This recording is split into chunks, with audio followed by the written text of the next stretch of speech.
Hey there, welcome to episode 161 of the Let's Innovate for Vegas audio program. I am your host, Managing Director of the Innovate for Vegas Foundation, Dan Hugo. We are recording this at 11:35 a.m. Pacific Daylight Time in Greater Vegas on this Tuesday, March 17th, 2026. We normally publish new episodes on Tuesday mornings, optimistically, so we'll get it half right. Today's title and topic, Innovate for Nevada. Wait a minute, what? What's this? Don't get too excited. If you're not familiar with the Let's Innovate for Vegas audio program, or perhaps even the Innovate for Vegas Foundation, well, the foundation is a reboot of Code for Vegas, which was, it's something like 10 years ago, but it's actually maybe more like 12, maybe? Code for Vegas, a civic tech organization. It was part of Code for America back in the Downtown Project days. Downtown Project sort of obscured the efforts, I suppose. More people were interested in that. The co-captains moved away from the Vegas area, and so Code for Vegas sat until we rebooted it in June 16th, I believe it was, of 2022. Then we renamed it to the Innovate for Vegas. Well, we rebooted it as an independent organization, Code for Vegas Foundation. And we renamed it Innovate for Vegas Foundation because innovation can take so many more forms than merely coding. The Let's Innovate for Vegas audio program, then, is about those efforts. It's about those efforts and the people pursuing them, and the initiatives we're working on, and whatever else comes up, all manner of things. Do we ever do interviews? Yes. Has it been a while? Most definitely. Will we ever do interviews again? Probably. Do we have a lot of stuff going on? Yes. Do we have a lot of people participating? No. All right. Now we're ready. Hopefully, wherever you found this audio program, you're able to locate the episode description, which contains the show notes, including a brief summary, which I will read to you. It is one long sentence, not too long. And the links for today's episode are the usual two, our two home pages. So let's get started so we can get finished on this very warm week as spring is about to spring. Summary of today's episode then. During the civic volunteer winter, it seems as though it might be a good time to begin statewide outreach to like-minded people and organizations who point their innovation efforts back into Nevada for elevation at scale. We do our purpose statement, by the way, to give you some notion of what that means. Our purpose statement, as filed with the state, the IRS, everybody who wants to know, is to enable and encourage ideation, innovation, and implementation to make our communities better. So this is not about forming startups or building unicorns or things like this. This is about cultivation of an innovation culture and developing all the skills practically that one might need to participate at scale in such things. Working together, building things not for money, but for positive outcomes, for community elevation and so on. Once you can do those sorts of things, you can go get rich. Generating wealth is not on our list of things to do, but building the community, or not building, but elevating the communities in which that might happen. That's on there somewhere. So, all that said, the links, as usual, innovateforvegas.org. That's innovateforvegas.org, as in Las Vegas. That's where you'll find our various initiatives and ideally the people that are participating in them. That second part there is still in development. It is the Civic Volunteer Winter, so it's not just in Vegas. Hopefully when the weather is warming up. No, it's not about the weather. And the Innovate for Vegas Foundation, Innovate FOR Vegas, innovateforvegas.foundation. That's the business side. We are a Nevada nonprofit corporation, in addition to being a 501c3 public charity. As a corporation, we have all the usual things. We have a board of directors, which has a few empty seats, by the way. And we file our taxes. We really haven't been looking for donations, so we don't have much of a financial report on there. We'll start doing that once we have more than $30 coming in. And then I got to put our bylaws on there, but I would really like to have a real board meeting and approve a final form. Our most recent board of directors makeup was not of what I would call doers. So some really proactive people will help to keep this vehicle on the tracks moving forward. And finalizing some bylaws things to publish them. We have them. We have them in our Google Workspace for nonprofits storage. But the Innovate for Vegas Foundation website is about the business side. InnovateForVegas.org is about the fun side. So what about this Innovate for Nevada idea? What? Huh? Now, this is not another nonprofit. This is not another nonprofit entity, more like a work group or portal around which organizations pursuing civic volunteer efforts, civic tech, community elevation, educational innovation, and so on can be found and they can connect inside Nevada and perhaps beyond. If you're innovating for Nevada, right? That could be anybody. Innovate for Vegas Foundation is a charter member, of course, so to speak. Are we a member of a club or a syndicate? Well, we're facilitating getting this going and pursuing some initial outreach. And from there, it will depend entirely on the many, not the one, to make this interesting. The idea is to operate more like, as I said, a club or a syndicate with a lightweight structure, basically aimed at Nevada nonprofits and individuals pursuing similar innovative endeavors focused within the state and possibly outside the state as well. So nonprofits, formally or informally, but this is not about like getting startups to join in and whatnot. Startups have their own agenda. There may be some overlap, but really leaning towards nonprofits, but that's to be seen. I'm one person making a suggestion, so we'll see as we get some momentum going how broad our reach, our scope should be. One of the fundamental ideas that we have been working on with, or for our organization, yeah, that sounds good, is what I frequently refer to as bottom-up or a local first approach to what we are attempting to accomplish, rather than taking direction or relying on representation by a parent or top-level organization. Continuing this approach, each organization in the syndicate, let's go with that, is a standalone cohort, whether formally incorporated as a Nevada nonprofit or not, to pursue their own agendas without asking for permission or towing the line, so to speak. So innovateforvegas.org is not, we have a domain, by the way, we don't have a website. I literally registered it yesterday on the 16th of March, so there's some work to do. Oh, happy St. Patrick's Day, by the way.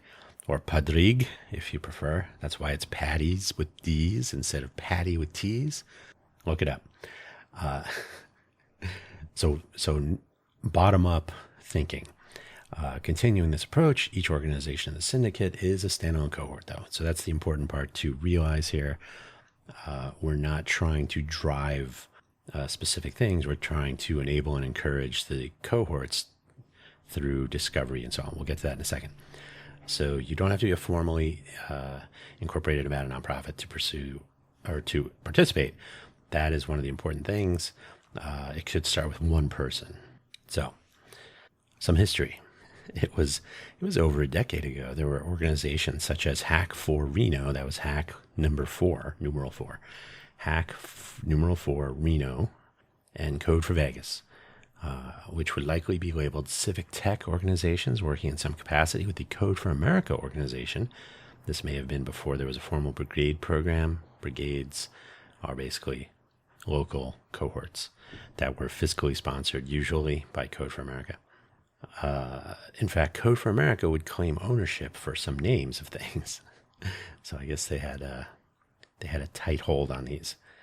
But I think Code for Vegas was right at the beginning, or either it was early in the brigade scheme, but Code for America did claim ownership of the name Code for Vegas, which was a factor in our name change, but that's neither here nor there. I think Hack for Reno formed in around 2011, maybe later in 2011, but sometime around then, and Code for Vegas was sometime shortly after. I think it was before 2013, so maybe 2012, maybe somewhere in there. I moved to Vegas in 2013. So more than a decade is a round number. So more than a decade ago. Hack for Reno seems to have taken a break sometime before we rebooted Code for seems to had taken a break. Right before we rebooted, or sometime before we rebooted Code for Vegas in 2022, we rebooted as a standalone organization. Just before we filed our paperwork in June 16th, as I said, we had reached the conclusion that Code for America and what they were calling the revisioning with a capital V. So revisioning, yay, process, which was an attempt to improve onboarding for new organizations, was something of a mess. We literally approached Code for America and said, we'd like to restart this organization as it was, essentially, and see if we can reconnect with some people who were participating and so on. And they said, well, we're doing our revisioning process and we're trying to streamline some things, so it'll take a couple of months. And we were like, but, so we just went ahead and incorporated ourselves. They did point out, Code for America, that Hack for Reno was going through their process as well. So they were also apparently going to be rebooting or restarting or something. So my sense is that Hack for Reno was attempting to restart as part of Code for America, which is what we had tried to do, but we went the independent route when Code for America was pushing back against our efforts. And I don't know that Hack for Reno actually rejoined Code for America before Code for America decided to sunset their brigade program. I think it's about 2 years ago now. Code for Vegas was unaffected because we never really rejoined, although we did change our name. Though they did, they took issue with our original name, and they decided to kind of stir up some trouble. But I responded to their attorneys. First, I responded to their legal affairs person who was not an attorney, and then they referred us to their law firm, their representation in California, and got a fairly basic letter, responded to that, and never heard back from them again. But in the meantime, the name change was appropriate for us, given that Code for implies that we are only doing coding, and people would ask, if I'm not a coder, can I participate? Now, that was sort of a red herring because people have not really participated, but it was still a noteworthy thing to change our name to Innovate for Vegas, because innovation can take many more forms than code. So to be more inviting, more inclusive of people who are not coders, because innovation can be just about anything, we went with the name change. It does fit into the Southern Nevada notion. Innovate.Vegas is a website that is based around, or I guess is the sort of home base online for the innovation centers, the international innovation centers, of which there are 2, I believe, in the city of Las Vegas. And then there's an innovation district, which contains those international innovation centers. And there's a notion at the county level, Clark County, that there will be an innovation hub of some sort constructed, which will feature coffee shops and meetup areas and so on, which is what we already have downtown. But they want to build more to see what happens. So basically, Clark County believes that it will be an innovation hub, or Southern Nevada will be an innovation hub. I've heard the term global innovation hub that rivals the San Francisco Bay Area. We've also heard and seen the next Silicon Valley bounce around and so on. So innovation will play some role in the future of Southern Nevada, maybe. So the rename seemed appropriate. So yeah, when Code for America decided to sunset the brigade program, Code for Vegas was unaffected, as I said, though they did take issue with the use of our name, which I said. As it happens, the use of code, the word code, was confusing for some people, as I also mentioned. So non-coders were, I'm not going to say confused, but they were, words have meaning. Words have meaning. You call something code for, people think it's about coding. That's how that works. But people who expressed interest in participating were happier with the rename. In the meantime, we did reach out to Hack for Reno after we formed in June of 2022. We reached out a couple of times, and just in the interest of intra-state collaboration, especially if they were actually rejoining Code for America, we received 0 response for the duration. We never heard back, not even so much as no thank you, nothing. So who knows? That's why I'm a little bit vague on their history. It's, who knows? Today, I was checking out the GitHub organization. Now, make that yesterday, I suppose. I was checking out the GitHub organization for Hack for Reno on Sunday and noted that every repository was marked as a public archive, which means no more changes, right? Kind of frozen. And that the CNAME, the canonical name for their GitHub hosted website, had been removed. That was the last update to the repository that stores their website, and it had been made that day. I think it was that day. Close enough. I think it was on Sunday. Then I looked over at their domain name, their hosting, Whois, if you're familiar, and saw that it had been deleted that very day, or it's essentially done. Maybe I have psychic abilities. I'm not really sure what made me look on the day this transition was happening, but it looks as though Hack for Reno has either suspended operations or is simply done. Now, our foundation is enjoying the Civic Volunteer Winter, as I've mentioned a few times in various recent episodes, which means our rate of progress, which was already low, is essentially zero for the time being, which gives us more time to reach out, to rethink, maybe work on some of the foundational elements of our overall plans. And of course, when I say we, I'm referring to me, myself, and I, because we still have empty board seats and we don't have people showing up to our weekly office hours. Surely no one was appearing at our what are they called? Initiative meetups. Thank you. To say that we are a lean nonprofit would be an understatement.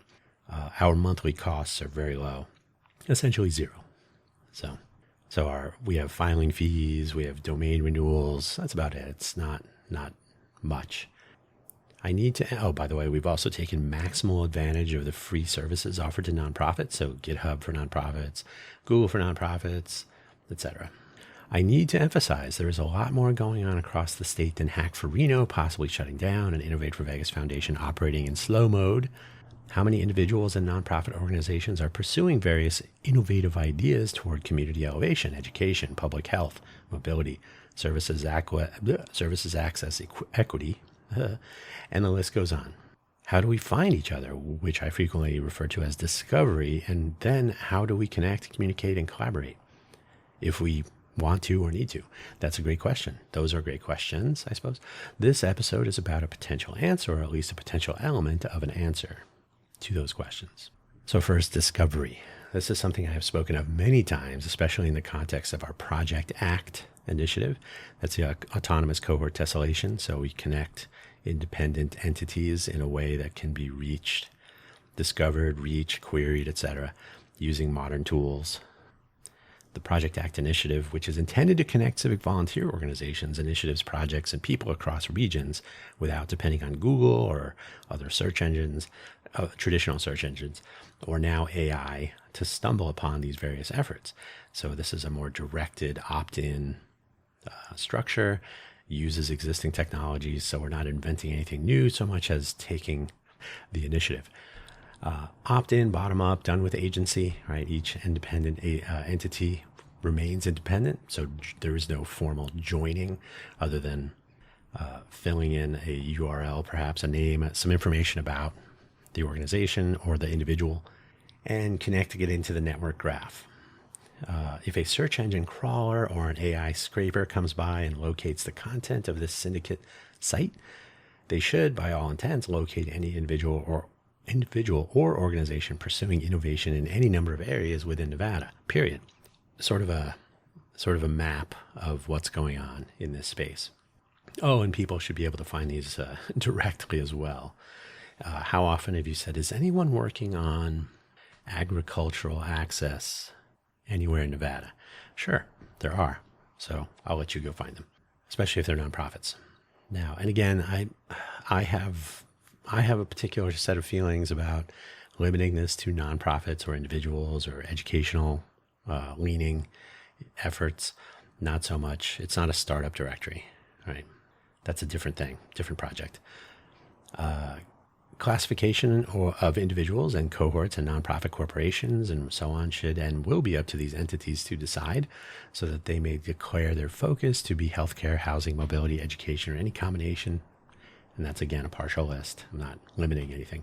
So that it's not left to chance by a search engine or AI model to concoct some other impression. People don't always express these specific areas in an explicit way. And now that we have so much inference going on, I always go to my favorite headhunter recruiter reached out to me one time many years ago. I'm a software architect. I've worked on various utilities, software packages, whatever, over my career. So I received someone who was looking for an architect to work on the facilities at a utility company.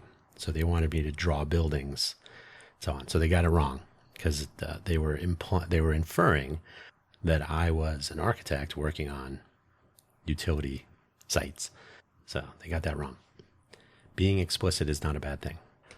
So having this will ideally help to surface some smaller efforts which may not make it into whatever algorithm is being fed at any particular time. So especially single or individual efforts, people who are just getting started, maybe your cohort is 1 or 2 or 3 people. And by the way, a similar problem is that everyone focuses on Las Vegas and Reno or vice versa, Clark County, Washoe County. But there's a couple of things going on in the rest of Nevada.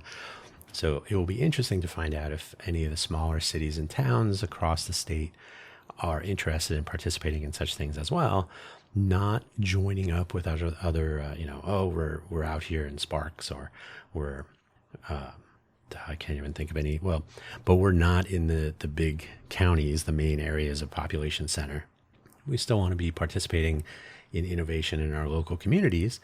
You should be able to do that and not have to join up formally, right? There could be an Innovate for Sparks, or there could be Hack for Sparks, or it could be whatever they want to call it. So to be discovered does not mean having to join in on another agenda.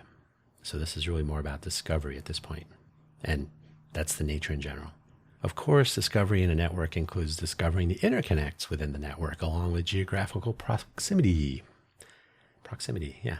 Maybe some other factors. There could be other things you're searching for. Are 2 or 3 entities connected to each other in one place? And then one of those entities is connected to another in a distant region somewhere? And maybe that distal entity has some noteworthy connections that might work out with our first group.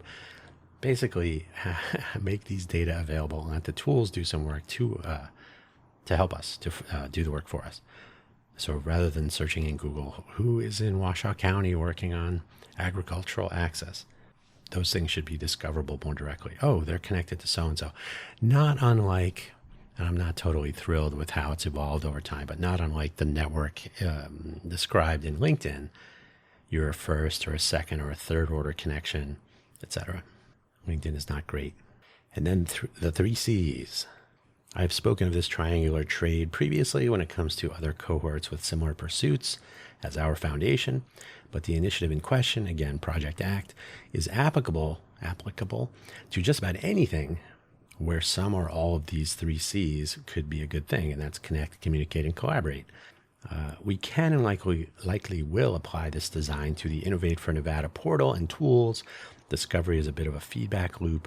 And once discovery takes place, the first logical step is connection, if only to acknowledge each other on the field. We're here. And then that is where discovery, so discovery leads to connection, leads to more discovery, leads to connection. There would be a tendency to use something like LinkedIn for connecting and maybe even communicating. I've gone into great detail previously and very recently regarding the problems with keeping communications within the siloed algorithmic environment that is LinkedIn. So I personally believe that there are better ways, especially when some communications, like in a forum style discussion, might be better open to public view, if not participation. One of the problems with LinkedIn, you have to join LinkedIn and then you have to be connected to people or follow the right pages and so on. So there's a bit of a discovery process within the silo, and then you're still in the silo. So public discussions can be a useful thing. In order to view this page, you must log in or sign up with LinkedIn. That's not a great look.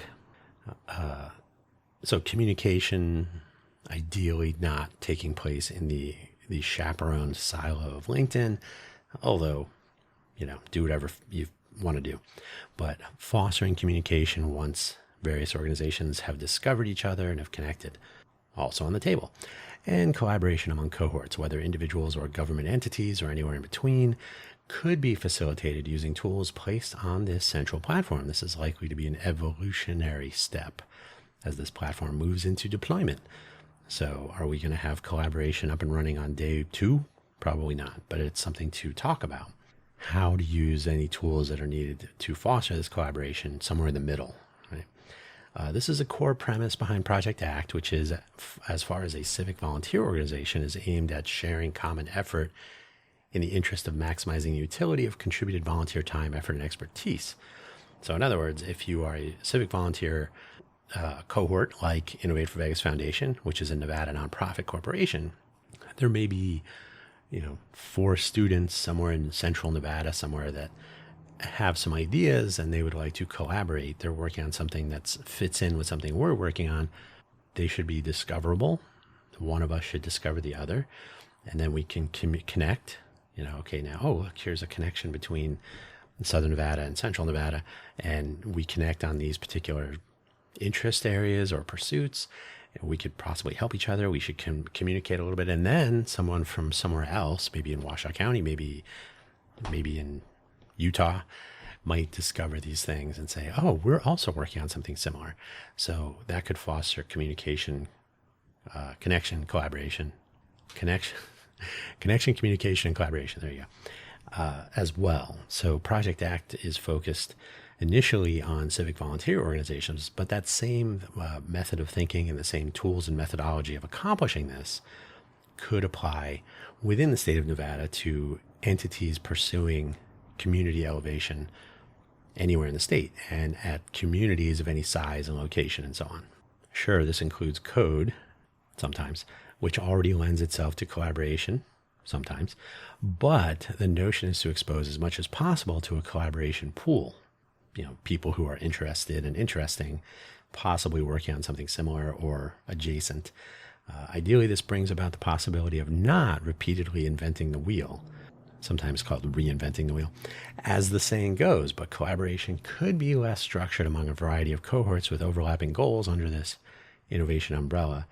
So, collaboration takes on a different form as the scope and grandeur of various initiatives and projects becomes larger and larger.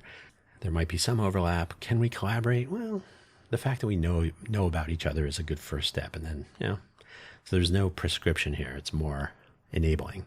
So initiatives, projects, and innovation scope I just hinted at, right? So you could be working on something small, something huge. It could have a lot of moving parts. There could be lots of opportunity to explore something that somebody else is working on. There may be people working on, or cohorts, entities, working on something or pursuing something that does overlap that you didn't know about. So discovery still plays a role. So this is a finer point, but I myself have found that projects tend to be a small unit of effort that can be added to other projects to assemble an initiative. Actually, initiatives are made up of projects, so you can look at it in either direction. But the idea, especially with volunteer organizations, is to make achievable goals in factored projects that help to move forward toward the initiative goal, or goals, usually one goal. However you decide to organize your initiatives or projects or endeavors, it might be useful to make these visible as your organization should be.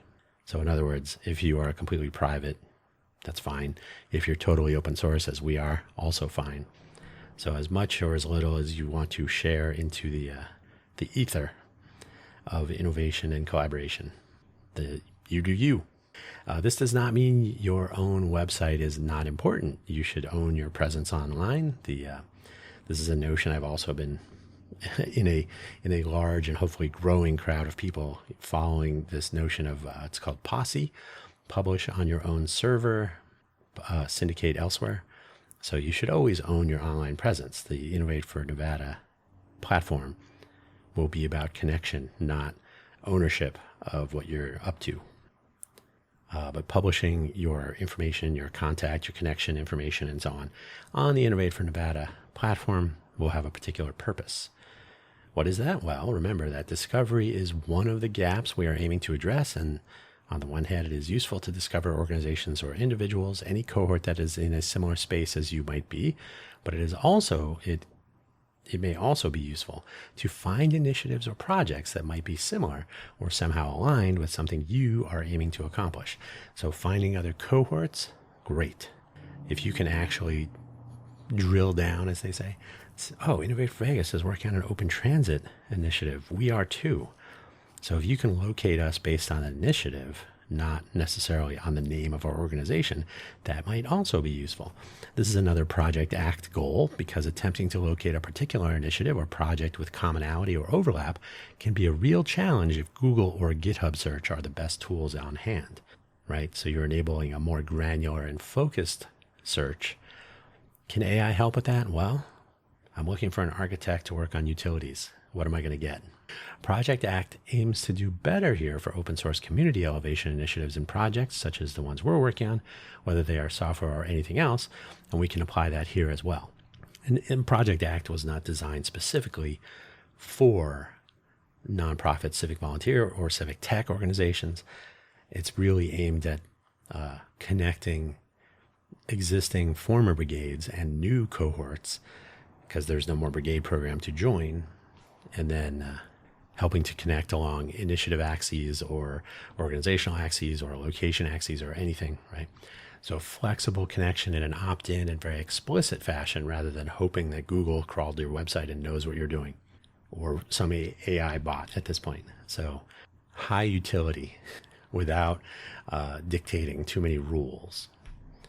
From a general public consumer's point of view, visibility into not only the cohorts enabling innovation across Nevada, but the things they are working on and how the things they are working on might fit together might be interesting. To know that there's more to Nevada than an extraction economy. This is more of a cultivation economy taking place in a nonprofit environment from our perspective. And of course, there are startups and whatnot. And, nonprofits can spawn for-profit ventures. We have our labs business model where some of the things we're working on can spin off into monetizable commercial vendor relationship entities. So we're not against making money, but we start off in a nonprofit mode. That could work. So to get some understanding of what the terrain is might be useful.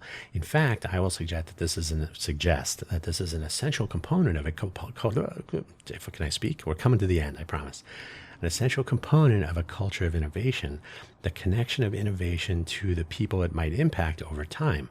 So if people in Nevada have no idea that these things are happening, and I know our local media in Southern Nevada does not do a great job at reporting on local innovation, so it becomes an invisible monster of good, but it can be sprawling, it can be doing interesting things, it can be moving mountains, fighting Godzilla.